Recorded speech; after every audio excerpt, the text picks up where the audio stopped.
First is through elections, right? Every 5 years, you could be removed from office if you lost an election. The other thing is you could be impeached by the National Assembly, and in fact, in that impeachment, there are thresholds that has to be met before a president can be impeached, or else he resigns or die in office. Those are at personal level where he resigns, or there's a natural cause where he dies in office. Aside that, any other process that could be taken could be described as a coup d'etat, where you forcefully remove a president to be in office, because there are safeguards right in that position. The similar safeguards that's what also applies to the office of the Auditor General, and people need to understand this, right? That safeguard is important because not only did it say these are the 3 requirements, but further it mentioned that you cannot control this guy. You cannot tell this guy what to audit and who to audit, where to audit, when to produce your reports, where to produce it, and when to actually report it. No, it protects that office. It didn't mention any individual. It says the Auditor General. Right. There is a National Audit Office, but the intention of these legislators was clear, right? They wanted to make sure that this person, whoever this person is, right, will have to be independent in order to make sure they make independent decisions. Because if you are not independent, your audit opinions cannot be independent. Right? So this was the intention of the drafters. So that's, for me, it's just one word. It was a blatant institutional coup d'etat that happened, which could have been avoided, because the president and his government knows this more than I do. The Auditor General has not even resigned from his position. Even if he was offered another position to be a minister, right? Given that there are safeguards and procedures in our Constitution and the National Audit Act, he cannot just be redeployed. I feel he has to resign from his position so that position can be vacant. But the position is not vacant. He hasn't resigned. The due process has not been followed. So, like I said, there's no better word to call it than to call it an institutional coup d'etat. Interesting. So the position has to be vacant before anybody can take over the new role. No, legally, he's still the Auditor General. Legally, he's still the Auditor General. So what happens to the person who's signing off on audit? On all this? The president does not have that mandate. I know if you say these things, it offends some people. You know, this is not directed at anybody. The law is clear. The law is clear. People are saying the president appoints him. That appointment is a constitutional duty placed on the president. So you have to appoint somebody as Auditor General. But it doesn't mean that person can be removed by you anytime you wish. He's just fulfilling a function. That's all. Is it the same case as the Yakumba case? Yes. You can. The Supreme Court was clear on that. You can appoint, you can nominate her, but you cannot remove her. No, because you are transcending constitutional boundaries there. There are demarcations. In the case of Yakumba J, the government jumped that demarcation. It has no authority. The president has no authority to do that. You know, I wrote about it, that the government has no such authority. But, of course, they'll go and tell the president, you have the authority, you are the president, well, that's a false narrative. You have to understand. Look, here, we are not directing anything at the president here. We are simply saying the authority is not there. I remembered one case. Allah bless his soul, Baba Job. Baba Job, when he was being tried at the High Court, my party was then his lawyer. My party filed a motion, an application, to say that they don't have confidence that Baba would get a fair trial before Justice Poole. They wanted to change the judge. But, of course, you know, you believe that anything can happen to other people. Yes. So you only realize that you shouldn't give such blanket powers to one person. Only when it affects you. So we protect each other along the way. The presidents are like governments, they come and go. Yeah, the Gambia is what we should protect. We should protect. Yeah. You said something, and that is very interesting. Yeah. He is still legally the Auditor General. Yes, he is. Now we have a new Auditor General that has assumed his position. The national, before coming here, they issued a statement. We wrote about it because we found out that he was in office 2 days ago.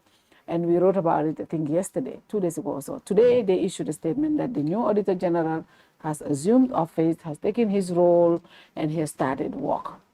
Now, what happens to anything, any undertakings he takes? Now, legally, he is not, by what you are saying, if he is not, he's signing off on documentation, government documentations, and assigned to a role that he legally does not hold as we speak. Well, there is what I'll call a lacuna in the law. In the law. Yes, in the sense that under the State Proceedings Act, you cannot get an injunction against the government. The government. Yes. I believe that is a nonsensical part of our laws. It needs to be removed. Yeah. In the UK, when the Home Office is deporting somebody, and you are lucky to make an application in time before a judge, one single judge, he can order that that person be returned to the UK. So you have to go to the airport and bring him back into the country. We got the State Proceedings Act from the UK. They abandoned provisions like that, and we are still celebrating and holding on to that. Remember, Karamba Touray applied, her counsel applied for an injunction, but the government, the Supreme Court did not agree. Yes. Because of the State Proceedings Act and what they call presumption of regularity of official acts. But, somebody was serving in the position. When it came to judgment time, the Supreme Court said he was just pretending. Effectively, he was not a member of the National Assembly. Karamba continued to be the National Assembly member. So, of course, the government has a lot of power. It has the police. It is exercising the police power of the state. It can protect the pretender they send there as Auditor General. But he's not. He's not. Yeah, he's not. He's not. And I think that's why we also need to look at our laws. Just 2 days ago, Trump fired the Fed chair. And the federal court, federal judge just, put a hold to that. He said, no, you cannot do that. So as we speak, she's still the Fed chair. Exactly. And those she's a member of the federal board. The board. She's a member of the board. But a judge said no. You can't do that. Yeah. Yes. It's the same thing. Independent institutions have to be protected. The reason why we are not going anywhere is because of these knee-jerk reaction to disputes in the public space. Yeah, governments, especially presidents, must be restrained. Yeah, no disrespect to them. The country is supreme to transcend leaders. Transcend in the sense that at some point they have to go. The country remains, but they go. Presidents go. Well, Mansa is not God. Exactly. Mansa is not God. God's decision cannot be challenged. In fact, people do protest to the prophet, and he actually accommodated them. So, for me, one challenge that I'm actually forecasting here is now the fact that the position of this Auditor General is illegitimate. Any other audit report that he signed off, how legitimate will those audit reports be? Yes. Legally, how legitimate? Yes. Because you have not come through the right. I mean, the position is not vacant. If I was in his position, I would not have allowed that. Right. I would have waited until the due process have been followed as a manner, because Auditor Generals, I mean, look at A.G. Touray.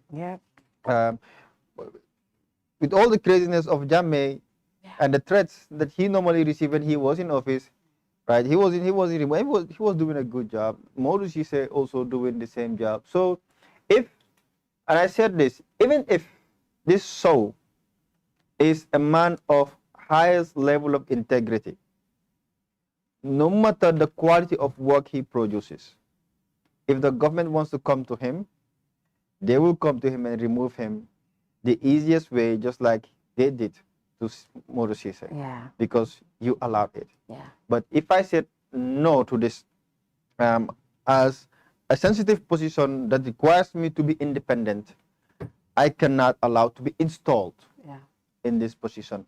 And then knowing your responsibilities in auditing, you will not have the legitimacy in signing of certain documents, right? So for me, I think that is one of the big concerns that I have, especially for him. What will it also mean for him as an individual and his career? And that's the main question here also. If this holds, if this appointment, the procedure, for me, we don't have issues with Sow or whoever the president brings in. But if this procedure that the president took holds, we can forget about the independence of the Auditor General. Because what it's going to give us, that the president can remove anytime, any day, any hour, he can remove an Auditor General that he doesn't feel comfortable with. Then that defeats the entire purpose of the independence that we have been advocating for, that the office deserves. And what does that do to the office itself, the people in the office? Because at that point, will you be able to independently do your job? That would be the difficulty. Because essentially it will go against all the provisions of our constitutional service that is not be controlled or directed. That's what is going to happen essentially. Then it means then when you do this, you'll be afraid that it could be removed by the by the executive. Yeah. So you listen to their dictates. They can direct you to do this and not to do this and not that. Effectively, the independence of the DCI would have been non-existent. That is what it is. But what would be the reason why the president would want to remove an Auditor General just like that? What would be the reason? Because at the end of the day, the time is guaranteed 9 years. And from what we have heard from Dr. Ismaila Ceesay, it looks like the guy has been doing a good job according to the government. So what would be, what else would have been the reason to the point of forcefully removing him? Because if somebody said respectfully, and that statement was very clear. He said, I respectfully decline the offer.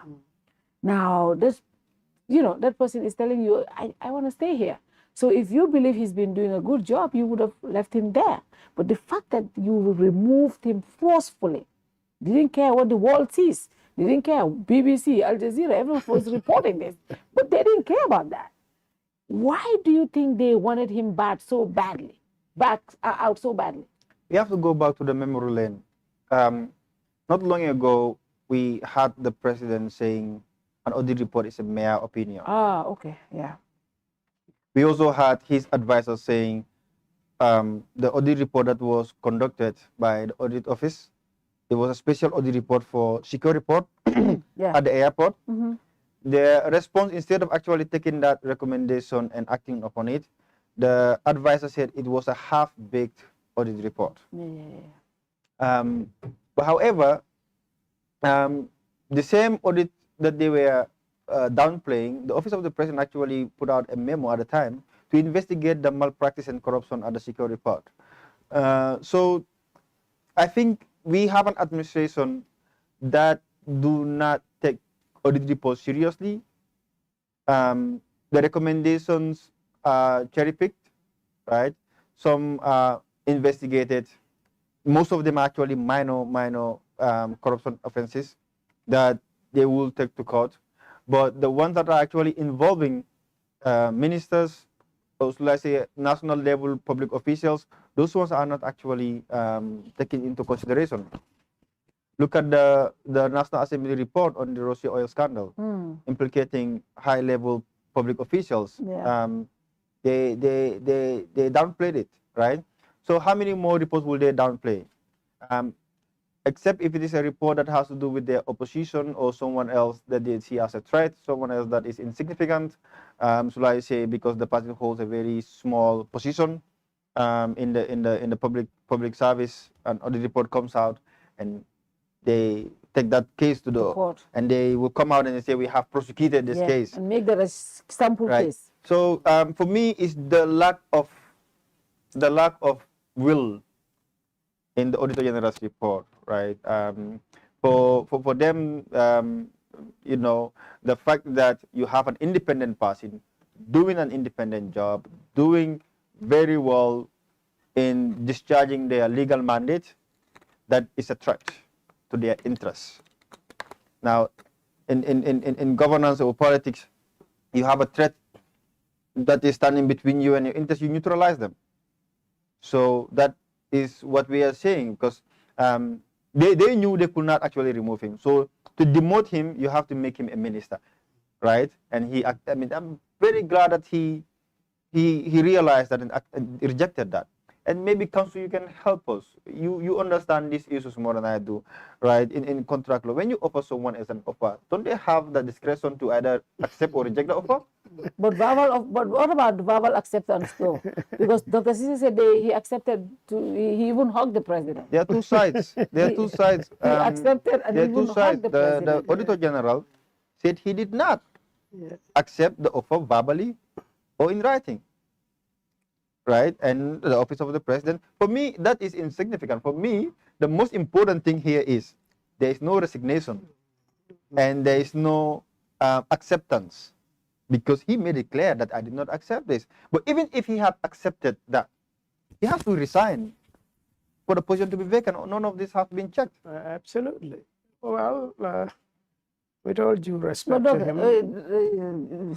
Lam, if we have a meeting here and I offer you a position and you said, yes, thank you very much, Mr. President, and even hug me, and then leave and then go sit there, talk to Marr, don't accept it, this is a demotion. You come back tomorrow and tell the president, I respectfully decline. In writing, that's the difference. Fatou, do you think we should run our public affairs like that? Verbal. You know, government is not only the government of the Gambia. Governments are always looking for reasons to say things about people that are not true. This is simple. Can you produce a document signed by Mr. Ceesay accepting his appointment as Minister of Trade?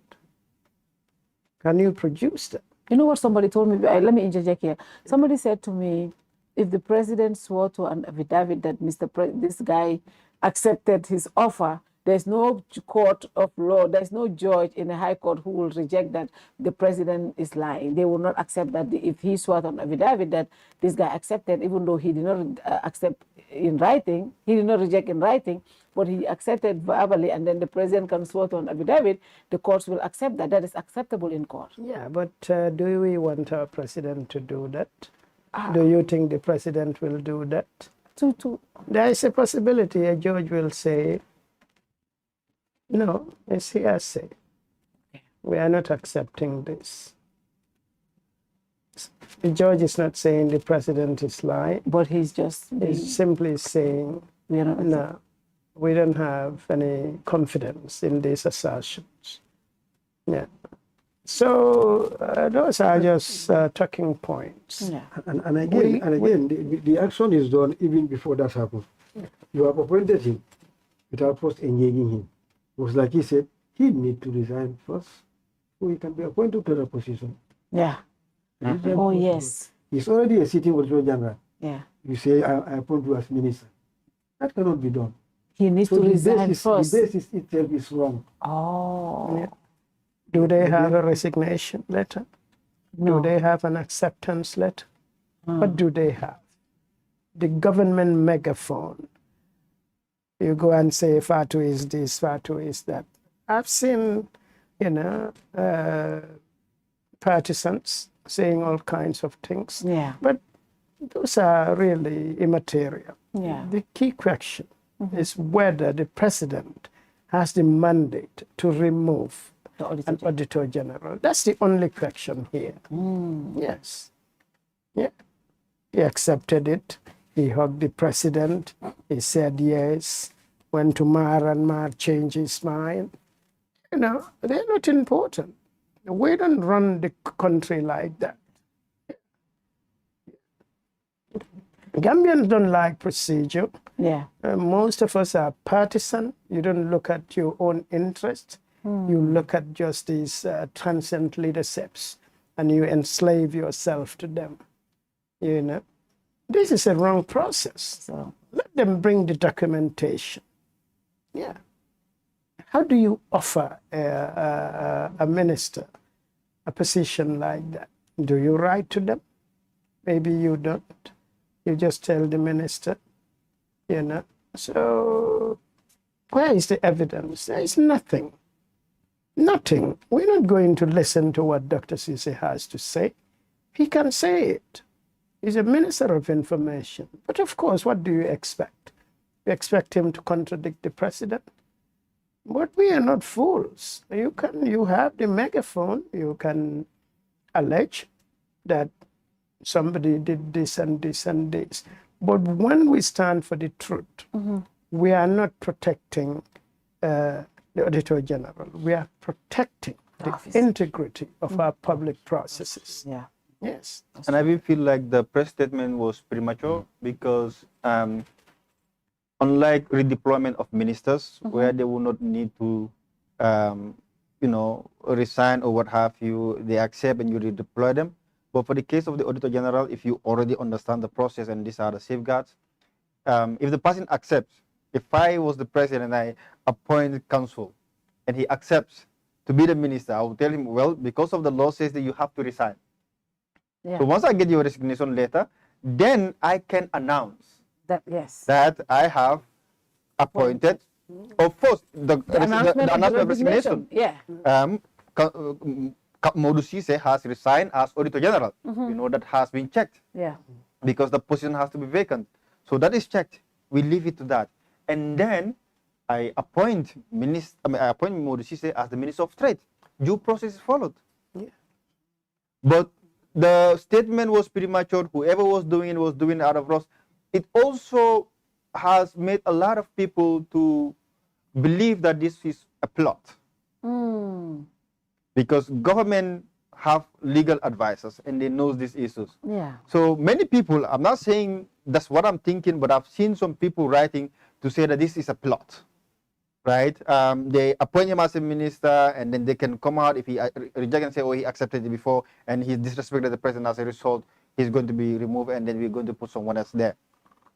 I don't know how they're going to play around those words, but council, we all students, you let us know. There are those that will say, well, if someone else, is it the promissory estoppel, right? Does it apply to this? Well, not really. I think the explanations that you gave are enough. There has to be a resignation, and then there has to be an appointment. Yeah. So, I mean, he didn't promise them anything. He didn't say he was going to resign. So it's a contested terrain. I'll go with what the Auditor General says. Yeah. And as we speak, we don't have a trade minister because the Auditor General is supposed to be the trade minister. So what becomes of that position right now is because he's appointed as minister anyway. Even though he said no, he's appointed anyway. So what is going to happen? The president is going to fire him again because they made sure they institute this one for the Auditor General to go to work. Now, if this guy say, no, I don't want, what is going to happen? For them to be able to appoint a new minister, what are they going to do? No, the appointment of the Auditor General for this is null and void. It is illegal. It's illegal. It's null and void. A sitting Auditor General cannot be appointed as minister. That is the fact. It's null and void. This is an assault, really, on our institutions. Yeah. But you raise a very important question here. Well, so you have a minister. As far as they are concerned, Auditor General is there. As far as they are concerned, he's been appointed minister. Now, what happens? Are they going to sack him just to rectify so that they can appoint another person? Because he's not going there, as far as we know. What happens now? Maybe for their reports, they should, but like I said, it has no legal foundation. So no legal basis appointment as minister. has no legal foundation. That's why I say it is null and void. So maybe for their own processes, they will need to rescind that appointment. And they are which is also going to be a shame for a government, right? It's embarrassing. It is embarrassing, right? But what is left? If you can forcefully go into the original service and remove it, I think the ODC would be a minor thing. That is a shame, a stain on the image of the Gambia itself. It is a big stain, I saw statements from, high-profile individuals, it's very embarrassing. But what happens to the National Audit Office now? Because there's this thing there, obviously when the Auditor General was doing press conference, we saw some staff members there, others were not there, but now it has become this thing. Polarized there. If you know what is happening inside there, it's really polarized. It's divided. We know that. It's divided. Some people are accepting the fact that this new Auditor General has come. They are accepting it. Others people are saying, no, it's illegal. I'm not taking orders. I saw a suspension letter for one Mr. York, associate auditor, who has been suspended because he had put in their management group that he's not taking orders from the new Auditor General. And he's been suspended indefinitely. So we don't need that kind of situation. We don't need a polarized National Audit Office. Yeah, absolutely.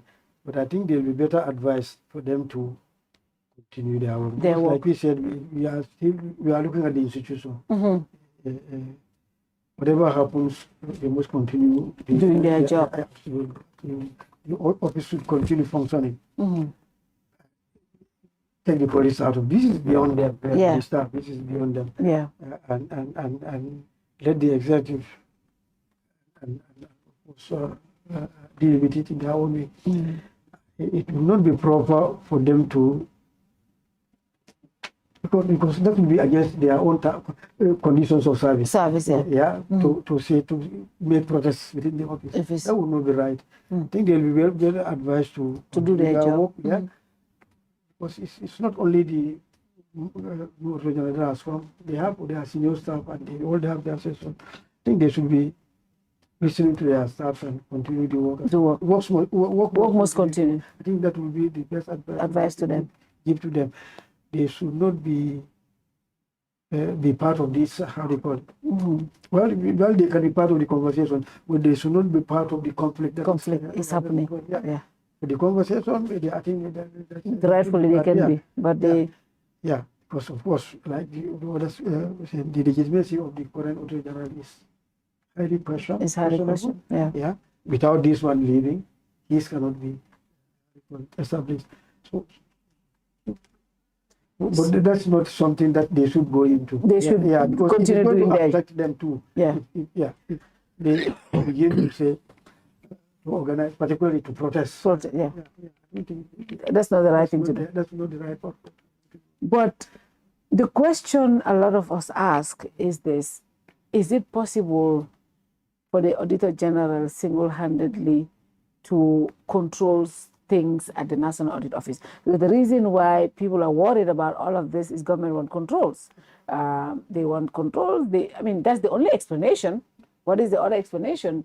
Or it's either you're hiding something or you want to control whoever sits in that office. That way they will go by your dictate. Because if not, I don't see any reason why anybody will go this far when it comes to removing somebody. Is it possible for the Auditor General to change serious audit reports like that has been done by the field workers? No. That's the simple answer. No. You see, the Auditor General doesn't go to the field. Okay. What he provides is leadership. That's what he does. The nation. But who determines who you audit? For example, somebody wants to come and audit Fatou. Who gives those directions? No, the answer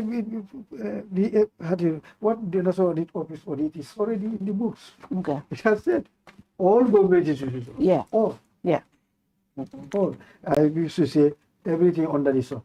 Because it says even where government has minority interest, even if you have Dalasi, you should work on government to go and we have, before I left, we have taken a to say even where you don't have, government has nothing, but the public, the people have something there. We should go and audit there. Essentially, that is it. So it's everything. It's everything. And like I said, even in preparing our programs, everybody gets involved. For example, we have units responsible for certain areas. For example, say, you are responsible for, say, government departments. And so you sit and prepare programs together with all your staff. Whilst we cannot go to every year because of the number, but at least within 3 years, we are expected to go to one of those departments. And the audits are, what we do is you pick up from where you stop the last time. So that's not it. There's nothing. But is there? You can do. Is there a situation where an Auditor General can sit on reports? The field workers do their report, and the Auditor General can deliberately decide not to release. Is there any scenario like that? No, you can delay. For example, you can delay the report, but you can't stop it. You can stop from coming on. And with the import of that too, the implications too for you, for the revenue officers, are very bad. If you are not working, then the people will simply just sit and fold their hands and not do anything. And if he cannot, there's very little that he can do. In fact, perhaps the man in the field, what the man in the field can do, the auditor can't do. Suppressing information or whatever, because if he did not give you the information, you don't have.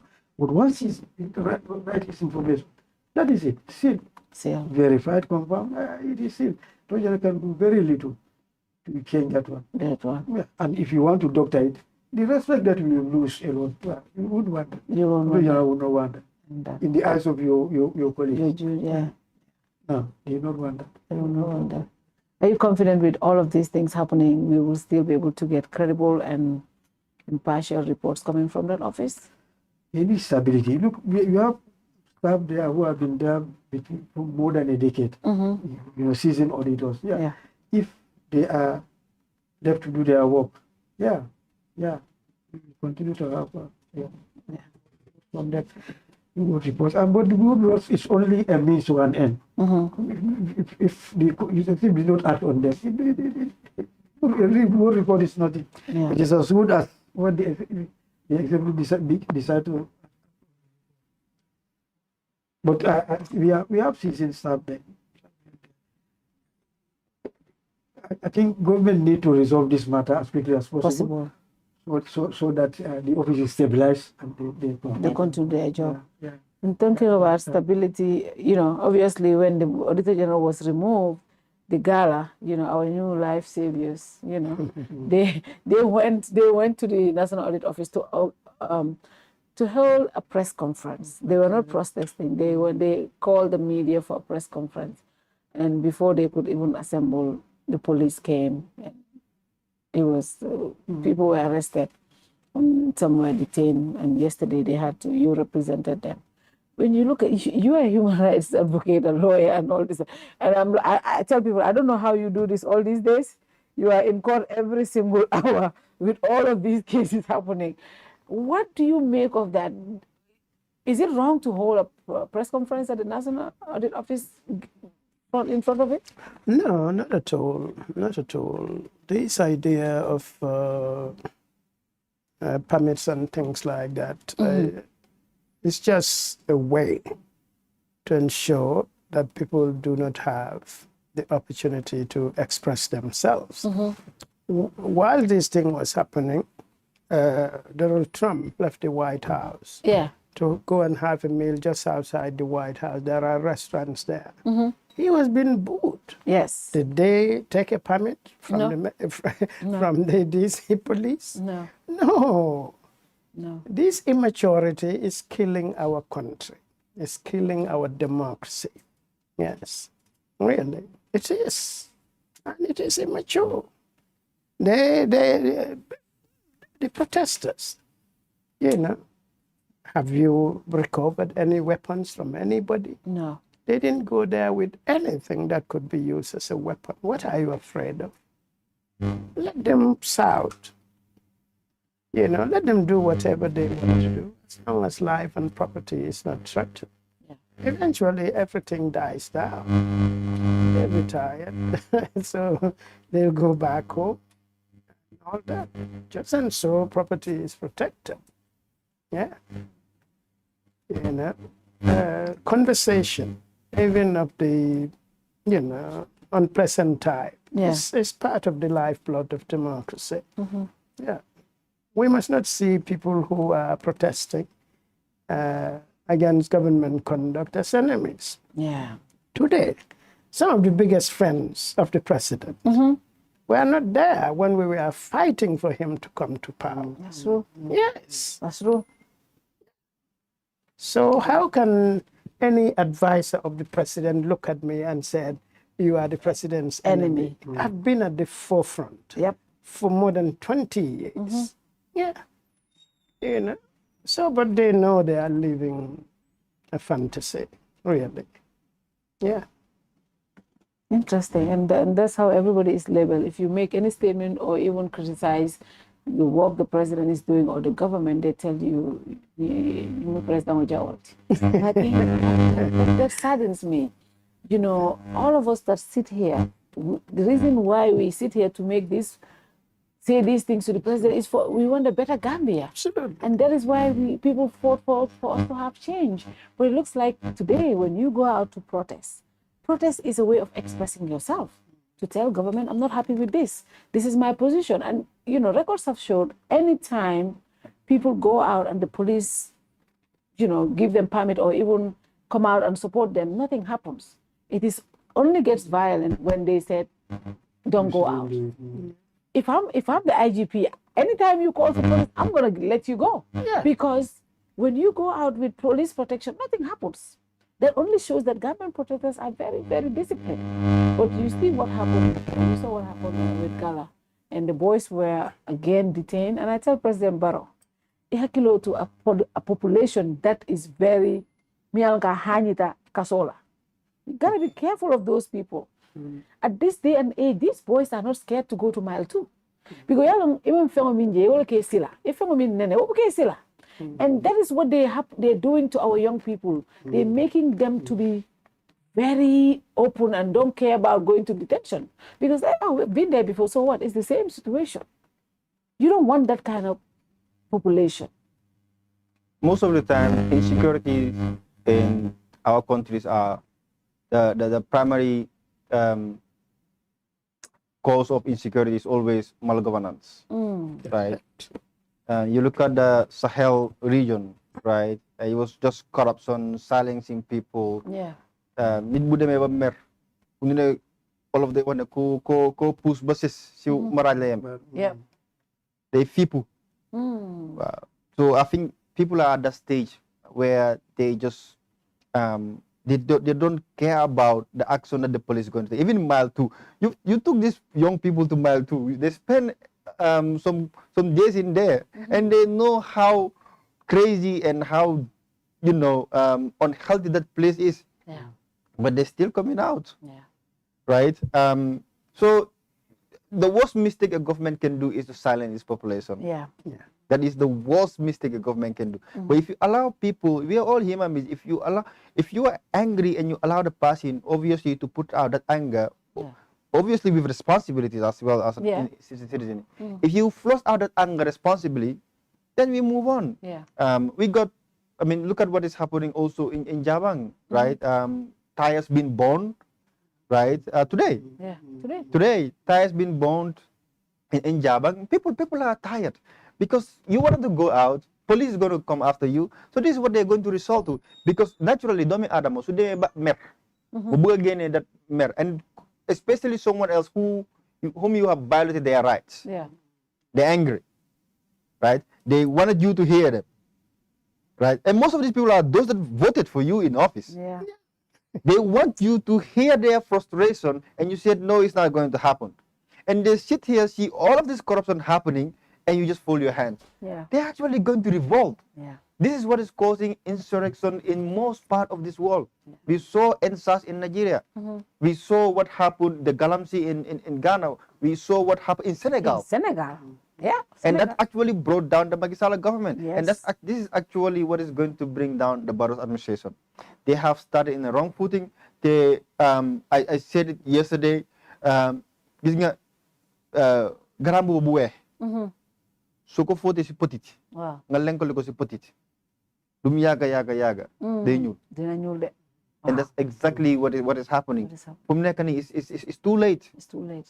And I think you know in fact that it's happening before elections, you will see how the popularity of the current government is actually going down from having 53% of the voter support in 2021 to going down to 31%. Who knows before 2020? With all these things that's happening, right? With the push that we did here towards 2026, so many things happening. It actually might bring down the popularity of the government, and that's the trend that they are taking. They are not taking the trend that is actually going to amend the mess that they have done, but it's actually escalating it. Yeah. Exactly when Macky Sall was jailing the young people in Senegal, when people spoke, they were like, you know, Ken Bulen Fale. But they kept doing that. They thought they had power. They kept doing it, and people were saying, you know, it will not affect them in the elections. But we saw what happened in the election. The young people came out and voted mercilessly against them. And if anybody thinks that all these reports coming from the National Audit Office and will not affect, go ask Macky Sall's brother-in-law is in jail right now because of a report that was done during Macky Sall time. Macky Sall sat on it. But today, that same report got him in jail. Today, his own brother is also being investigated because of a report that was issued during his time and he sat on it. Most probably, he's going to be. His son is being investigated with some other people right now. And these reports, this sensitive report, that's the FIU, like the FIU, report was done during Macky Sall's time. And they sat on them. They never thought this day will come, somebody is looking at them. So that's why leaders need to understand. And President Barrow told us, I always remember this, he said, Nte karantale, Gambia dingol karantale, ya jame karantale. This is what he told us when he came. He said the Gambians have taught Jaya Jame a lesson, he has learned that lesson, and Jame has learned, the Gambian people have learned. But we are not saying that. Yeah, just about these reports, I remember when the coup d'etat in 1994. Yeah. You know, Yaya Jamani's group, the first office they visit after State House was audit. Wow. I think they gave them some information.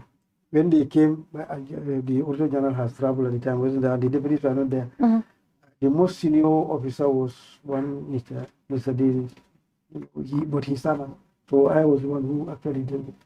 They were asking for specific files at the audit office. Yeah. We went and then we gave me a list. I extracted them from the files for them. That's what they used to prosecute some of those people. So these things will always happen. The reports are there. Yeah. And nowadays, even there are websites. There are websites. Not only there are websites. There are people physical are documents. their own. It is the record is gone. You cannot just destroy these reports. Exactly. So this is at one time or the other, they'll come out again. They'll come out. People will look at them and say, okay, let's deal with these reports now. Wow. You have a number of reports that have. They simply just don't. They simply, wow. They're sending me pictures of what is happening in Germany. It looks like it's getting serious right now. Pictures of burning tires and everything. And at this point, we need to be careful. It's gonna get worse, Fab. It's gonna get worse. I think that's the stage where people are. You look at the cost of living, the frustrations, and the poor infrastructure. You go to the hospitals, you're not having better treatment. Your relatives are dying from. This is that preventable. But how gonna meet? Suñu waxee ne jox nañ président jarbaatam 500 million. And then suñu lopitaan amu sa paracetamol ak basic garab. That is what really angers people. Most of money is gonna get worse because you look at all of this. Tay nga talk amulo dem man ba ma read the report from this guy Republic. Ma talk 2 p.m. like amut. Okay.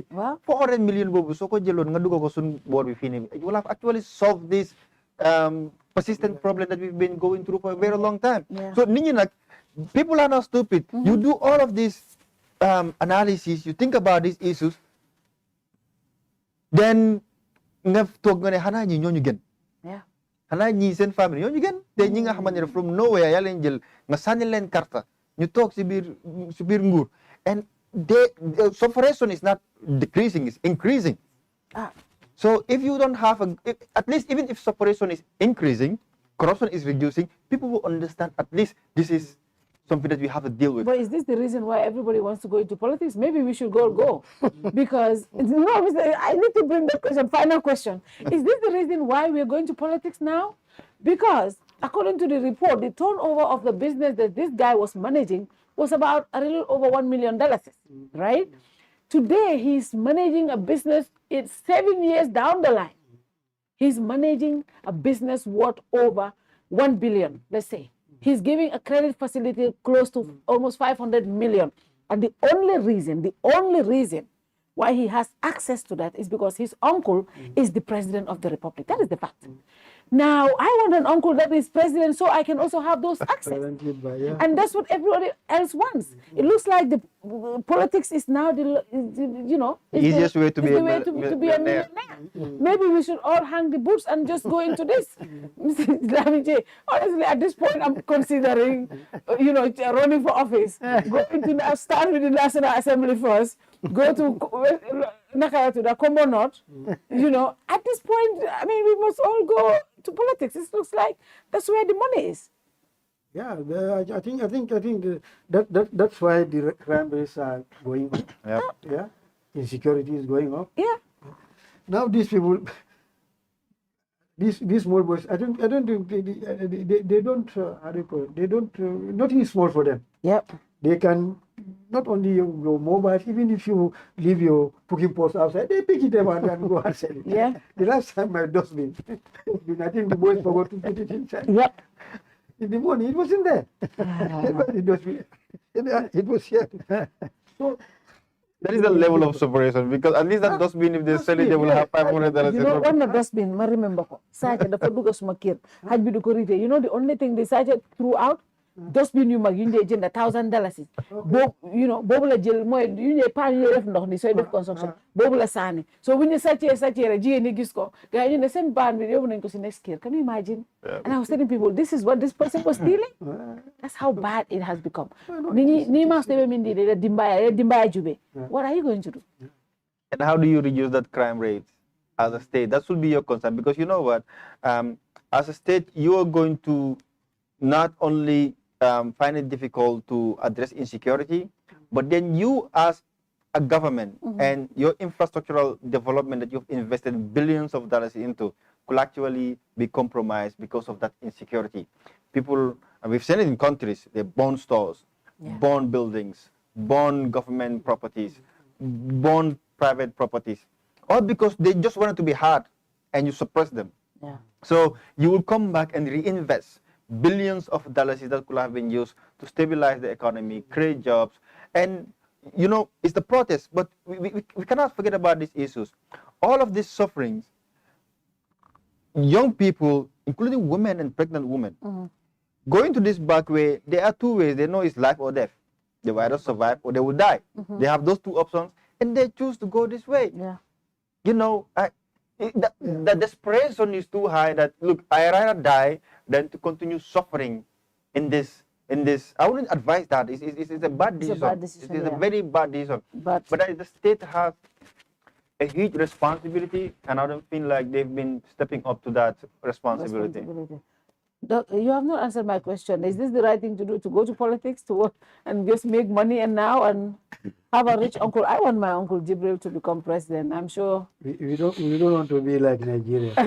Well, yeah. For me, obviously, politics is a stabilizing project. Yeah. A better Gambia. If you really know what you are doing. Yeah. You can make journalism, a lot of journalism, redundant. These demonstrations and things like that, they'll be redundant. Yeah. Yeah. Allow people to express themselves. Yeah. Meeting people on the streets and promoting violence, because obviously that's what the police are doing. Why are you hitting people? You've got the equipment to arrest them, if that's what you want. arrest them and process them. Don't hit people. You have no right to do that. If you are not in uniform, some of the people you've hit can kill you with their hands. That's true. Yeah.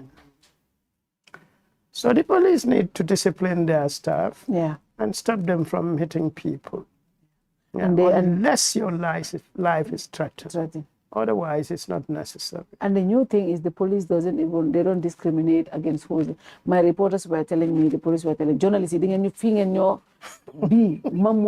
they are not distinguishing from anybody. They're going against after everybody. Yeah. My Lamin Fatou was pushed with Charles, and the Gambia talent cameraman was arrested. Even though they saw a camera with him, they were pushing him with that camera. One of the protesters from GALA told me that guy during the Pura protest came and told him, "You are finished. We'll send you to Malta," and that's exactly what happened. Yes, that's what they told him. And it's sad. Finally, it's interesting conversation, and we've been here for almost 2 hours. Karamba, what is your message to those officers at the National Audit Office? What should they do at these trying times, this confusing time? What is your message to them? I think essentially, for now, like I said before, I think they should focus on their work and try to work with management now to stabilize the office, because it is about the office. How do you call it? It's a reputable office, and that need to be maintained. They should focus on their work. At that level, of course, I can say they cannot have conversation, and they could continue that conversation, but the fight is not theirs. Let them uphold the terms and conditions of the service and continue to work the management that is available for now until the matter is resolved. Of course, we will urge the government to resolve the matter as quickly as possible. What they have done is not legal. They should try and follow the right procedures. Maybe they can even negotiate with Modou to get him to resign. If that is what they don't want him there. Negotiate with him to get him to resign, so that he can be appointed as minister. That place, or take him to another institution that he would like to prefer. But that's the legal way to do. No, I'm not saying, because the only at least now is a tribunal for Modou to resign. To officially say, okay, I've resigned from my job. And I don't think somebody is appointed. What tribunal will do anything? The tribunal is that they have to force some accusations have to be made. You can take the tribunal. Somebody you already said on record that he's doing well. How can you go to a tribunal and tell them he's doing that one is not even a non-starter. Those are the things there. They have, like I said, they have a very limited options. To maneuver. Maneuver now. How they are going to do. They need to have reinstate mode. Accept their errors and say reinstate. Or maybe Modou go to the ministry. Straight. Well, the lawyer is that one. Even if Modou go there, it will still be illegal. He needs to resign first. Exactly. He needs to resign first to be able to do that. But how can he work in the cabinet? How can he be? At this point, he cannot work in cabinet. At this point, there's no way he can work in cabinet. At this point, no. At this point, that would be very interesting. That would be very interesting. I don't know how he's going to be. I would not even advise him to do that, because it will also be a very bad precedent that will be set. Right. And you are going to give this any executive, not only this government, any government that comes in will actually work on this precedent. We don't want you, we can force you out, then we negotiate and then give you another position. That will give the executive what they want. So I think for the sake of the position and the integrity of the institution and for the sake of rule of law, he should maintain his position. And go to court. Yes. And the lawyer is here. Have you filed? When are you filing? Are you going to court? Have you changed? Because we heard they've been negotiating. Are they negotiating, or are you guys filing? I'm not aware of the negotiations. Okay. My instructions are to file. It's a little complex. If we are unable to file tomorrow, inshallah, Monday. Yeah. And then they can negotiate at any time. But for you guys, file though. Well, the decision is with the plaintiff, the potential plaintiff, Mr. Ceesay. But at this point, the instruction is to file? Yeah. Okay. Gentlemen, thank you so much. This is a developing story which will be followed. We will be at the Supreme Court because I know that is the final place to be. And hopefully the Supreme Court will just do what they did in the Yakumba case, just to show the executive that they don't have absolute power. The law of the land must always, prevail. And I think that is something that every Gambian should advocate for. For us here, it is about the institution, not the individual. Let's protect our institutions against anybody and any encroachment, any personal interest. Because at the end of the day, that is why we voted for President Barrow in 2016. We wanted independent institutions. And to safeguard that, we must all come out and advocate for the reinstatement of the AG. If they, yeah. And again, I say this will be it's a kind of a litmus test. Once this is completed, it will bring closer to interference on all these institutions. Yes. Yeah. And that's why I'm happy that I saw all the bar association. I've not heard are coming out to support and say this is wrong. Yeah. All the political parties. All the political parties except NPP.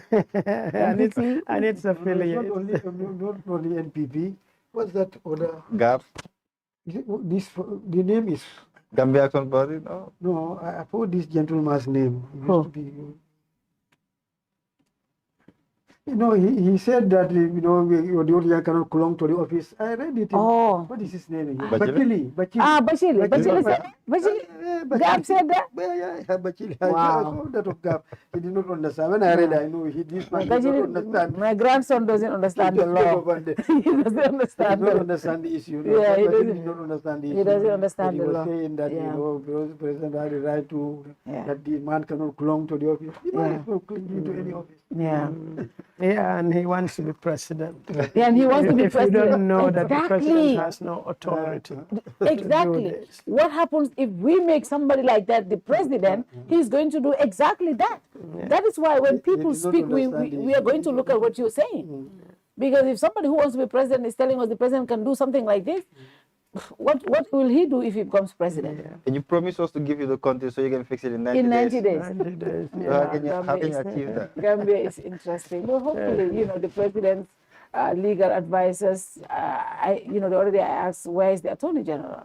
Because, you're supposed to be the chief legal advisor to the president. You cannot let the president make mistakes like this.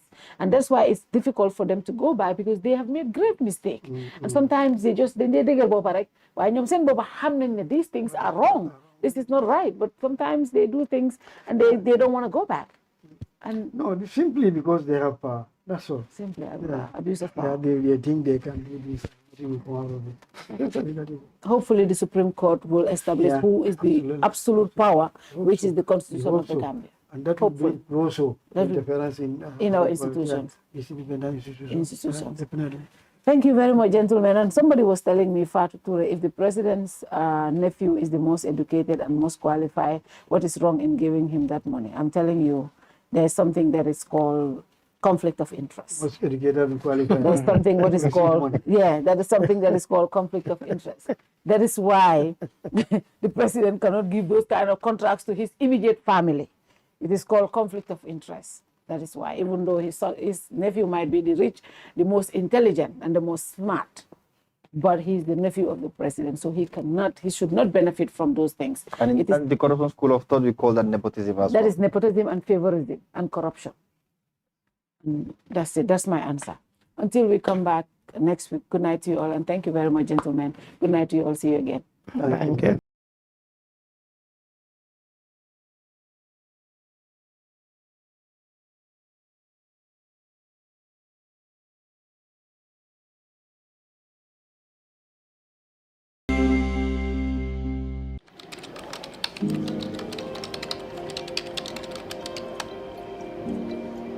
We are happy to announce the launch of our new logo.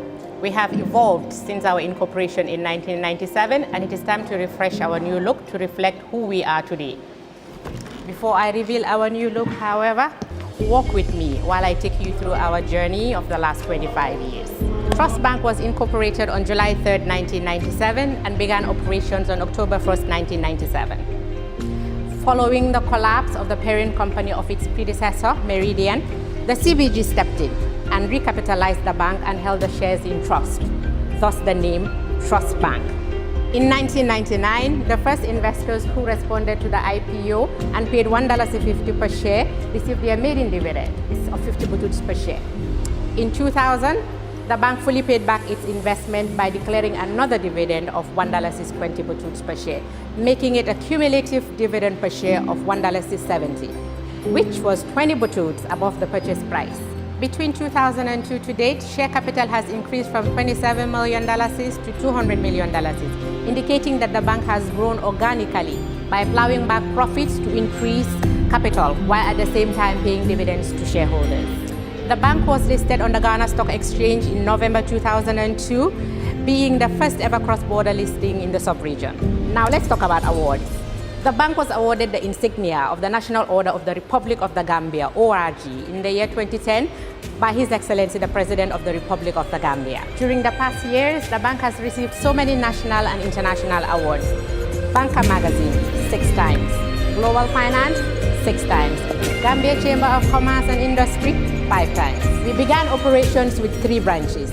Now, we have 18 branches and 20 ATMs and counting. On digital services, mobile app, check. Online banking, check. Transaction alerts, check. Watch this space. We've got more coming. Creating employment, yes, we've got that too.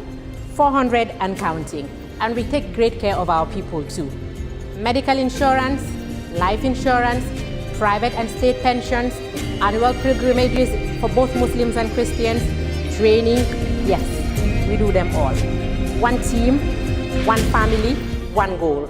That's the Trust Bank spirit. On corporate social responsibility, we have spent over $50 million in various causes. We care, and so we share. Over the years, we have paid over $1.6 billion to our shareholders, which translates to a whopping $20 per share and counting. Phenomenal returns for our shareholders who purchased at $1.50. Corporate taxes, over $1 billion is paid.